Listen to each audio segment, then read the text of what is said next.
Hello hi everyone, welcome to Neelam's academy. उम्मीद करते हैं आप लोग बहुत अच्छे होंगे। तो फ्रेंड्स, यहाँ पर कुछ घुलनशील परीक्षण दिए हुए हैं, यानी कि कुछ टेस्ट दिए हुए हैं कि किस घोल में कौन सा रेशा डालने पर आसानी से घुल जाता है, नष्ट हो जाता है। तो आइए इसको 1 से 2 मिनट में समझ लेते हैं, क्योंकि ये मोस्ट इंपॉर्टेंट है। आपके एग्जाम में पूछा जा सकता है कि रेशम का रेशा, ऊन का रेशा, कपास का रेशा, नायलॉन का रेशा किस घोल में डालने पर आसानी से नष्ट हो जाता है।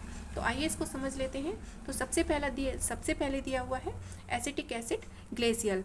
तो एसिटिक एसिड ग्लेशियल में एसिटिड और ट्राई एसिटिड का रेशा जब हम डालते हैं तो वो नष्ट हो जाता है। दूसरा दिया हुआ है हाइड्रोक्लोरिक एसिड। हाइड्रोक्लोरिक एसिड के घोल में नायलॉन का रेशा नष्ट हो जाता है।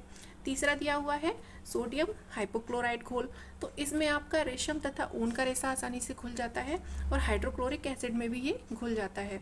तीसरा अगला दिया हुआ है आपका जाइलिन मेटा। जाइलिन मेटा में ओलेफिन तथा सरन का रेशा घुल जाता है आसानी से।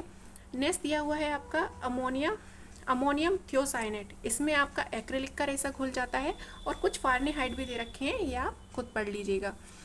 नेक्स्ट दिया हुआ है बुटीरोलैक्टोन। इसमें आपका मॉड एक्रिलिक एसिड का रेशा आसानी से घुल जाता है। अगला दिया हुआ है आपका डाइमिथाइल फार्मेमाइड। इसमें आपका स्पेंडिक्स, मॉड एक्रिलिक एसिड, ये वाले रेशे आसानी से घुल जाते हैं। अगला दिया हुआ है आपका सल्फ्यूरिक एसिड।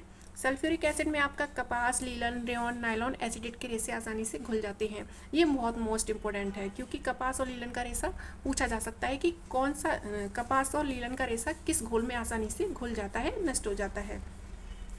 अगला दिया हुआ है आपका क्रिस्टॉल मेटा। इसमें आपका पॉलिस्टर और नायलॉन एसिड के तंतु डालने पर नष्ट हो जाते हैं। तो ये हो गए आपके कुछ तंतु जो कि इस तरीके के घोल में डालने पर आसानी से नष्ट हो जाते हैं।